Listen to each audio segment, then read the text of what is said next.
மக்களே, போன வீடியோவில் வந்து ஒரு துணி காட்டியிருந்தேன் எம்ப்ராய்டிங் போட்டது. நான் சொன்னேன்ல மயில் போட்டதுன்ட்டு. இது ஃபுல்லாகவே மயில் நான் போட்டது கலர் காம்பினேஷன் எல்லாமே நானே தான் ரெடி பண்ணேன். இங்கே பாருங்களேன், நல்லா இருக்கும் மக்களே. வந்து கேமராவில் வந்து கலர் கொஞ்சம் கம்மியாக தான் தெரியுது, ஆனால் நேரில் நல்லா இருக்குது. இந்த மயில் நான் போட்டது தான். அப்புறம் பாருங்களேன், இது மீன் வந்து பாதியிலே நிற்குது. இது ஃபுல்லாகவே இது இன்னும் கொடுக்கணும். மீன் பாதியிலே நிற்குது. அப்புறம் இந்த ஒரு இது பாருங்க, இந்த இது பாருங்களேன், நல்லா இருக்குல்ல. அப்புறம் இது பாருங்க, அப்புறம் வந்து திராட்சை பழம் வந்து பாதியிலே நிற்குது, வரைஞ்சிருக்கு. அப்புறம் முயல் எல்லாமே போடுறதுக்கு ரெடியாக தான் இருந்துச்சு, ஆனால் போடலை. அப்புறம் என்ன கிடச்சிருக்குன்னு பார்த்தீங்கன்னா குட்டி குட்டி நோட்ஸ். இது வந்து நான் வந்து டெய்லரிங் கிளாஸ் போகும்போது எதுக்காட்டும் நோட்ஸ் எடுத்து வைக்க ஆகும்னு என் ஹஸ்பண்ட் எனக்கு வந்து அவங்க வேலை செய்கிற இடத்துலேருந்து கொடுத்தாங்கன்ட்டு கொண்டு வந்தாங்க. 1 2 3 நோட்டு இருக்குது, மொத்தம் 5 நோட்டு கொடுத்தாங்க. 3 தான் கிடச்சிருக்குது.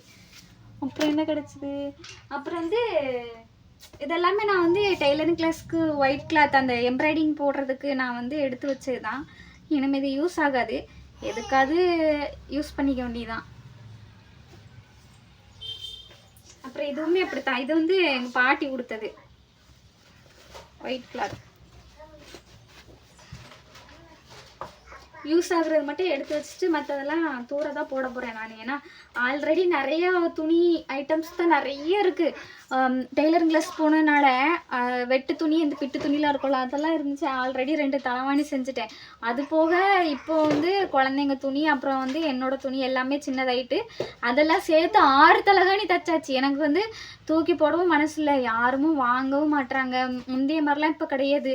முன்னாடிலாம் வந்து கொஞ்சம் துணி சின்னதாயிட்டுனா நம்ம கொடுத்தா வாங்கிப்பாங்க, போட்டுப்பாங்க, கொஞ்சம் கஷ்டப்படுறவங்க. இப்போ வந்து எல்லாருமே ஒரே ஈக்குவலில் இருக்கனால கஷ்டப்படுறவங்ககிட்ட வேணுமான்னு கேட்டால் கூட இல்லை, எங்களுக்கு வேண்டாம், எங்களுக்கு நிறைய துணி இருக்குது அப்படின்னு தான் சொல்கிறாங்க. அது எல்லாமே நல்ல நல்ல துணி, புது துணி. இப்போ வந்து நமக்கு குழந்தை பிறந்ததுனால உடம்பு வெயிட் போட்டதுனால தான் அந்த துணி சேரல. மற்றபடி எல்லாமே சூப்பர் துணி தான். இப்போ எனக்கு உடம்பு குறைச்சா கூட அந்த துணியை போடுறதுக்கு ஆசை தான். என்ன பண்ணுறது, எனக்கு தூக்கி வெளியே போடுறதுக்கே மனசு இல்லை. அதனால என்ன பண்ணேன், தலைகாணி தைச்சிட்டேன். இருக்கட்டும், நம்ம கூடவே இருக்கட்டும். ஒவ்வொரு தலைவாணி பழசாக தூக்கி தூர போட்டு புது தலைவாணி வச்சு யூஸ் பண்ணிக்க வேண்டியதான். 6 தலைவாணி தைச்சாச்சு.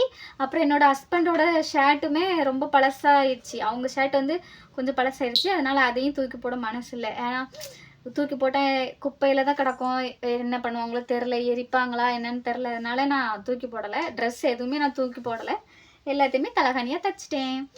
அடுத்து ஏதாவது கிடச்சுன்னா வந்து கண்டினியூ பண்ணுறேன். ஓகே மக்களே, பாய்.